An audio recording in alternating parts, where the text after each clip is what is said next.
Teman-teman sekalian, Assalamualaikum warahmatullahi wabarakatuh. Kaifa halukum?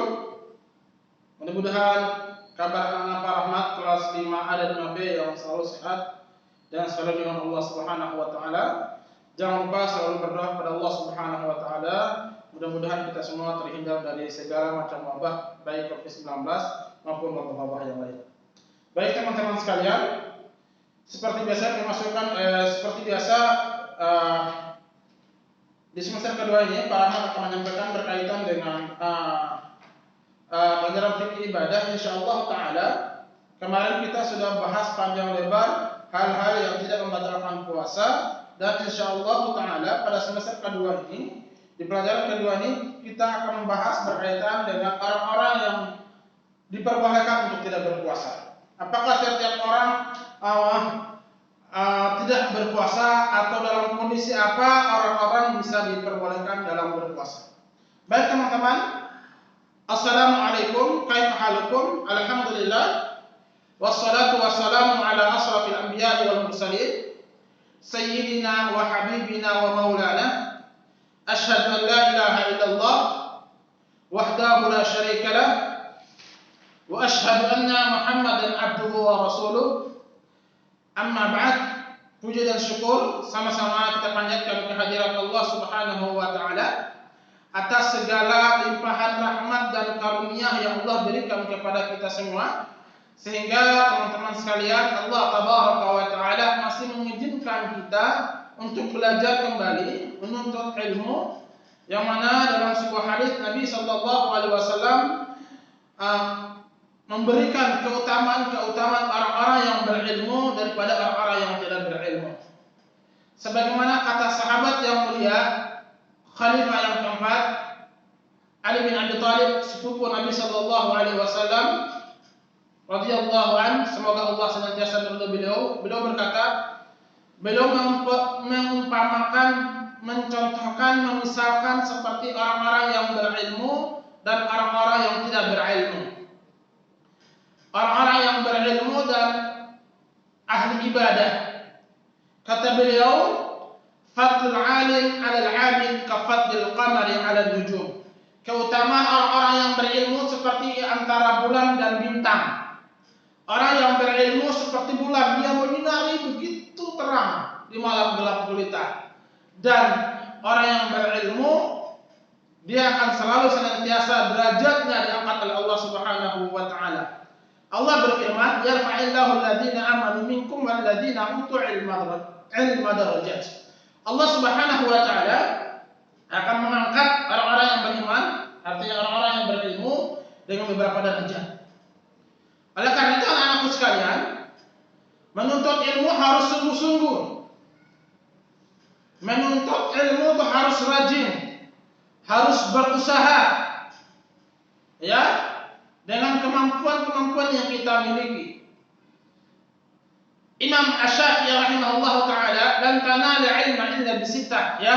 Dalam menuntut ilmu itu, ilmu akan kita gapai, akan kita dapati apabila kita menempuh 6 keadaan. Ya. Anak-anakku sekalian yang berbahagia, kata Imam Asy-Syafi'i rahimahullah taala, lan tanala ilma illa bisittah. Ilmu tidak akan kita capai, ilmu akan tidak kita dapati apabila kita mampu memiliki beberapa keadaan. Yang pertama adalah al-hirsun, punya kemauan. Al-ijtihad, punya kesungguhan. Ya. Kemudian zaki, punya kecerdasan. Kemudian yang keempat adalah tulutuz zaman. Dia menuntut ilmu itu waktunya sangat panjang, sampai hatta ya'tiyal yaqin, sampai kematian menjemput diri kita. Kemudian yang kelima adalah irsyadul ustaz, irsyadus syaikh. Ilmu itu anak-anakku sekalian harus dibimbing oleh guru. Kenapa demikian? Ketika kita salah dalam menafsirkan suatu ilmu, salah paham dengan ilmu, maka guru yang akan membetulkan kesalahan-kesalahan yang kita alami. Karena manusia tempatnya salah. Ya, manusia itu tempatnya salah. Kemudian yang terakhir adalah al-bulghah, tentunya punya bekal. Ya, punya bekal yang cukup, harta, ya, duit, belajar beli kitab harus beli, ya, nggak mungkin dia meminta, harus berusaha. Artinya punya bekal untuk menuntut ilmu. Kalau bekal teman-teman sekalian ke sekolah adalah tas kalian, kemudian orang tua kalian juga membayar SMP yang begitu lumayan mahal, ya. Harapan daripada orang tua adalah ketika menyekolahkan kita ingin mendapatkan dan ingin menjadi orang-orang yang baik, terutama baik dalam segi keimanan maupun akhlak kita kepada Allah Subhanahu wa taala. Oleh karena itu teman-teman sekalian, harus sungguh-sungguh menuntut ilmu. Nah, pada kesempatan kali ini Pak Rahmat ingin menyampaikan kepada teman-teman semua di fikih ibadah kita. Kemarin Pak Rahmat sudah bahas panjang tentang perkara-perkara yang tidak membatalkan puasa. Nah, sekedar review kembali, yaitu yang pertama makan dan minum karena lupa.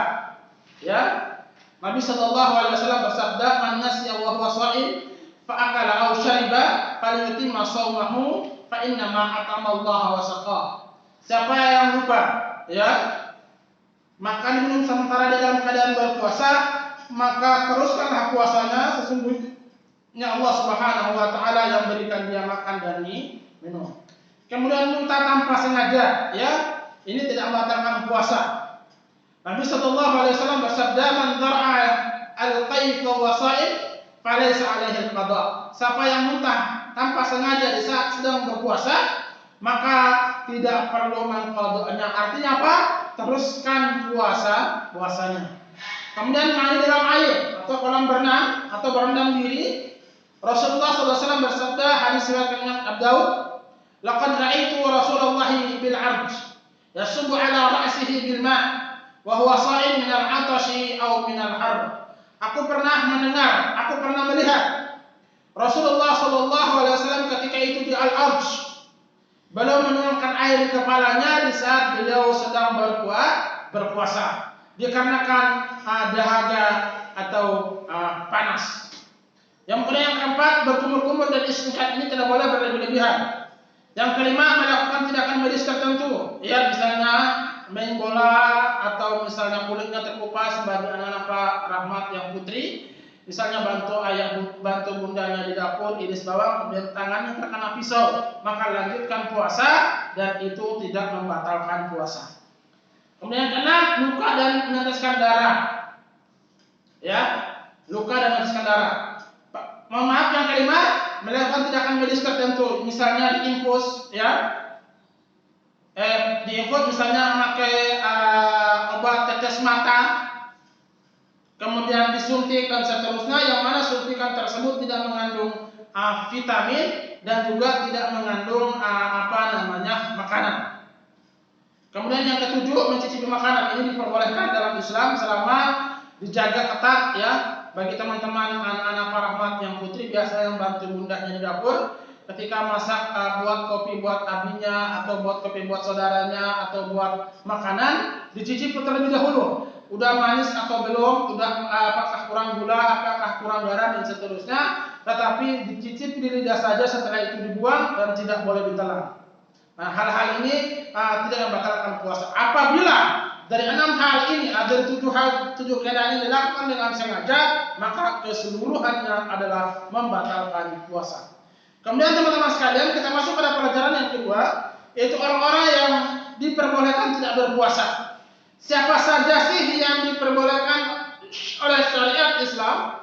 Siapa saja sih yang diperbolehkan dalam syariat Islam untuk tidak berpuasa?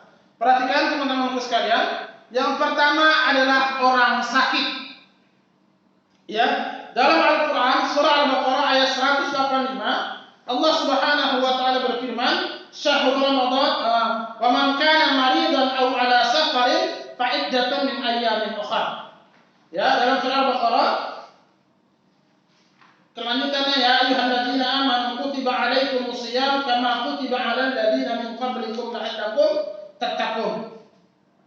Ayat 185. Nanti teman-teman bisa cek di Al-Quran 185 surah Al-Baqarah. Allah berfirman,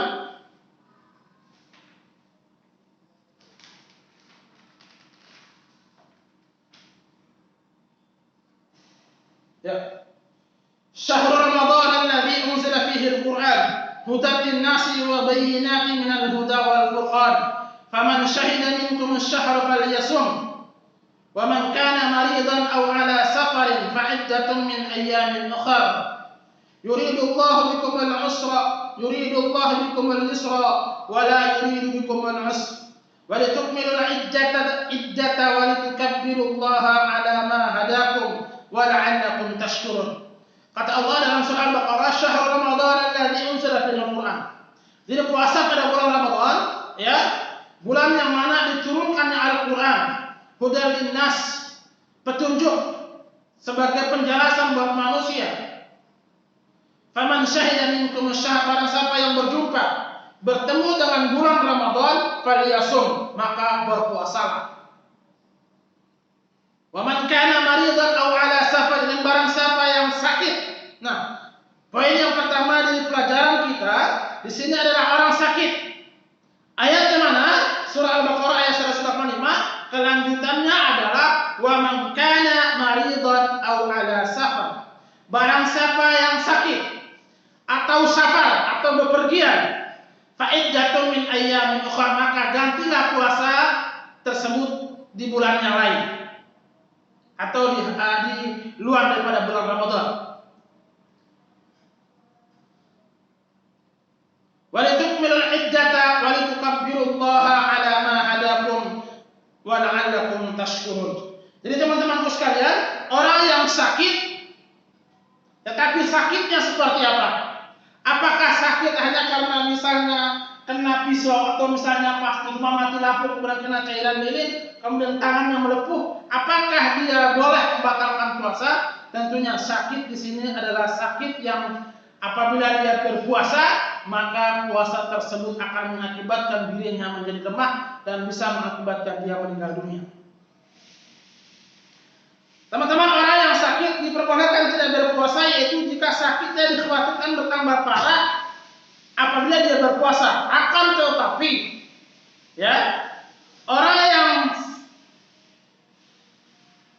orang tersebut diwajibkan baginya untuk mengqada puasanya setelah dia sembuh. Adapun jika sakitnya menahun sehingga tidak kesempatan untuk mengqada, maka ia cukup menggantikan dengan membayar fidyah. Fidyah itu memberikan makanan kepada fakir miskin. Ya, sebanyak hitungan yang hari dia tinggalkan. Misalnya 10, berarti 10 selama hari itu dia juga harus memberikan 10 orang fakir miskin. Dalilnya mana? Dalam Al-Quran surah Al-Baqarah yang tadi pernah membacakan, wa man kana maridan aw ala safarin fa iddatun min ayyamin ukhra. Nah, barang siapa yang sakit atau dalam perjalanan atau musafir, ya, maka dia tidak boleh berpuasa dan wajib baginya untuk menggantinya sebanyak hari yang ditinggalkan pada hari-hari lain. Ya, tentunya di luar bulan Ramadan. Kemudian musafir. Nah, teman-teman sekalian,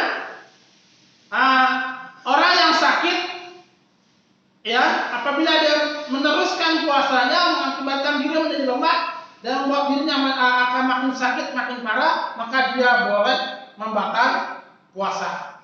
Ya, dan nanti menggantinya di luar bulan Ramadan atau di luar bulan puasa atau yang saat dia puasa di hari lain ataupun di bulan yang lain.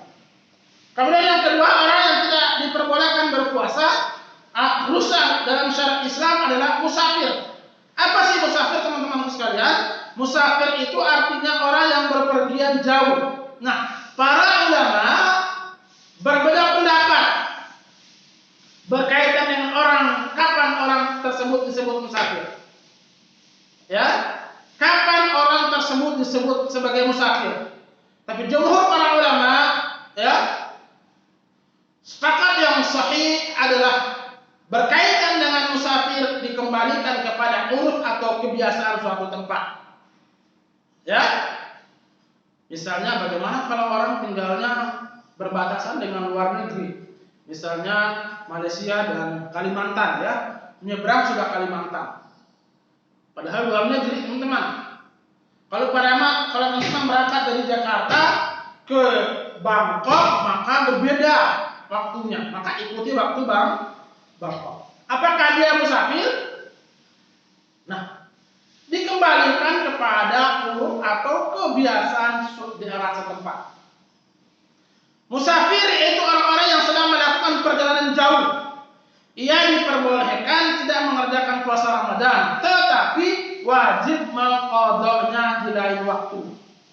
Namun, apabila ia mampu puasa, maka ia pun diperbolehkan untuk berpuasa. Adapun pada waktu puasa sunnah, maka lebih baik dibatalkan puasa sunnah. Misalnya teman-teman puasa Senin Kamis, berpergian ke Mekah misalnya melaksanakan umrah, maka lebih baik batal puasanya karena khawatir perjalanan orang melaksanakan ibadah haji itu suatu kewajiban, maka puasa sunnahnya dibatalkan.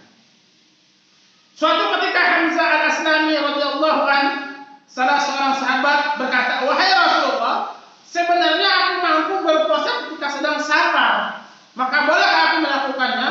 Rasulullah sallallahu alaihi wasallam pun menjawab, tidak berpuasa ketika sedang safar merupakan rukhsah atau keringanan yang Allah berikan kepada umat muslim.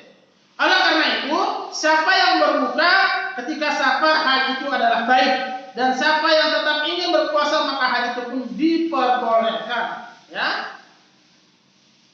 ya, selama dia masih mampu untuk melaksanakan puasanya.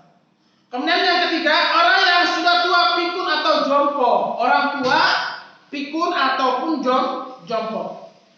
Dalam hal puasa, orang yang sudah tua pikun ataupun jompo mendapatkan keringanan seperti halnya orang sedang sakit. Bahkan mereka diperbolehkan menggantikan puasa Ramadan dengan membayar fidyah saja. Jadi orang yang tua, udah tua sekali ya, umur sekitar 70-80 ya, tua sekali, jompo, dia tidak wajib mengqadha, tetapi dia cukup membayar fidyah saja. Ya, beda kayak kita misalnya Pak Rahmat berangkat ke Malaysia misalnya, atau pulang kampung misalnya ke tempat kelahiran Pak Rahmat, naik pesawat 1,5 jam. Kalau naik kapal laut sekitar 7 hari atau 8 hari. Kalau naik mobil sekitar bisa ke Jawa Tengah atau ke Jawa Timur bisa 2 hari 2 malam. Maka anak-anakku sekalian, dia boleh tidak berpuasa, tetapi dia menggantinya atau mengqadhanya di luar bulan puasa, di lain waktu. Ya, tidak boleh melakukan qadha pas bulan puasa karena dia masih meneruskan bulan puasa dan mengqadhanya setelah masuk bulan Syawal atau bulan yang lain. Ya, jadi orang tua pikun jompo mereka hanya diperbolehkan tidak mengqadha puasa, tetapi mereka hanya membayar fidyah. Misalnya selama 1 bulan 30 hari, berarti dia harus memberi makan fakir miskin selama 30 hari. Kemudian keempat, ibu hamil atau yang sedang menyusui, ya. Islam sangat memberi perhatian terhadap penganutnya, ya, untuk keselamatan jiwanya. Oleh karena itu, bila ibu yang sedang hamil khawatir membuat dirinya makin lemah dan bayi yang dikandung dalam perutnya, dalam janinnya akan merugikan bayi yang dalam kandung perutnya ataupun ibunya sendiri. Ia boleh tidak berpuasa Ramadan, sebagaimana gantinya ia cukup membayar fidyah tanpa harus mengqadha pada hari yang lain. Jadi kalau ibu yang hamil, ibu yang menyusui, dia tidak mengqadhanya, tetapi cukup membayar fidyah. Inilah harus keringanan yang Allah berikan kepada bunda kita. Bayangkan anak-anakku sekalian, bunda kita mengandung kita selama 9 bulan lamanya, ya, itu merupakan perjuangan yang sangat luar biasa. Makanya teman-temanku sekalian, kalau masih ingat di pelajaran kita di kelas 2, Pak Rahmat pernah menceritakan kalian tentang kisah salah seorang tabi'in yang bernama Uwais Al-Qarni. Ya, atau teman-teman mungkin masih ingat Pak Rahmat cerita tentang murid Pak Rahmat di Nabi namanya Uwais Rasulullah SAW pernah bersabda, hadis riwayat Imam Muslim, al-jannatu tahta aqdamil ummahat. Surga itu ada di bawah telapak kaki ibu. Artinya apa anak-anakku sekalian? Allah Subhanahu wa taala berfirman dalam Al-Qur'an, "Wa qadha rabbuka alla ta'budu illa iyyah wa bil walidaini ihsana." Allah Subhanahu wa taala mengkaitkan setelah kita beribadah kepada Allah Subhanahu wa taala, Allah mengkaitkan setelah kedua adalah kita diperintahkan untuk berbakti kepada orang tua. Maka ada sebuah pepatah yang mengatakan kasih ibu kepada kita sepanjang masa. Sementara kasih kita terhadap orang tua hanya sepanjang jalan. Mudah-mudahan anak-anak Pak Rahmat di kelas 5A dan 5B selalu senantiasa berbakti kepada orang tua. Kemudian anak-anakku sekalian, orang yang ibu kita yang hamil, yang menyusui, dia tidak diwajibkan untuk mengqadha puasa. Tetapi dia hanya diperintahkan diwajibkan untuk membayar fidyah. Kemudian yang kelima, poin yang kelima yang terakhir, wanita haid atau nifas, ya. Wanita yang haid atau nifas tidak mengerjakan puasa karena mereka sedang berhadas besar. Mereka wajib mengqadanya setelah selesai haid ataupun nifas di luar bulan Ramadan. Jadi teman-teman sekalian, wanita yang haid atau nifas yang mereka tidak boleh mengerjakan puasa Ramadan karena mereka dalam keadaan hadas besar. Maka mereka wajib mengqadanya pada hari lain setelah selesai daripada bulan Ramadan, Syawal, ya, kemudian Dzulhijjah dan seterusnya sebelum masuk Ramadan tahun berikutnya. Jadi anak-anakku sekalian, insyaallah pekan berikutnya kita akan bahas lagi berkaitan dengan orang-orang yang diperbolehkan tidak berpuasa pada bulan Ramadan. Yang pertama orang sakit, kemudian kedua orang musafir, yang ketiga orang yang sudah tua, pikun ataupun jongkok, yang keempat ibu yang sedang menyusui atau sedang hamil, dan yang kelima wanita haid ataupun nifas. Jadi teman-teman sekalian, untuk menyaksikan video ini teman-teman sekalian bisa membuka di YouTube, kemudian bersamaan juga kalian buka buku mapel fikih ibadah. Insyaallah taala hari Rabu pekan berikutnya kita bahas lagi berkaitan dengan orang-orang yang tidak diperbolehkan, orang-orang yang diperbolehkan untuk tidak berpuasa. Sekian saja materi yang bisa Pak Rahmat sampaikan. Apabila teman-teman mendapat kesusahan, silakan tanya di Jabri Pak Rahmat via WA ataupun telepon. Insyaallah Pak Rahmat dengan senang hati akan menjawab setiap pertanyaan-pertanyaan yang disampaikan oleh Pak Rahmat di kelas 5A dan 5B. Cukup sekian. Wabillahi taufiq wal hidayah. Insyaallah kita bertemu dalam waktu di hari Rabu. Doa kafaratul majlis. Wassallallahu ala sayyidina Muhammadin wa ala alihi wa sahbihi wa sallam tasliman katsira. Doa kafaratul majlis. Subhanakallahumma wa bihamdika asyhadu an la ilaha illa anta astaghfiruka wa atubu ilaik. Assalamualaikum warahmatullahi wabarakatuh.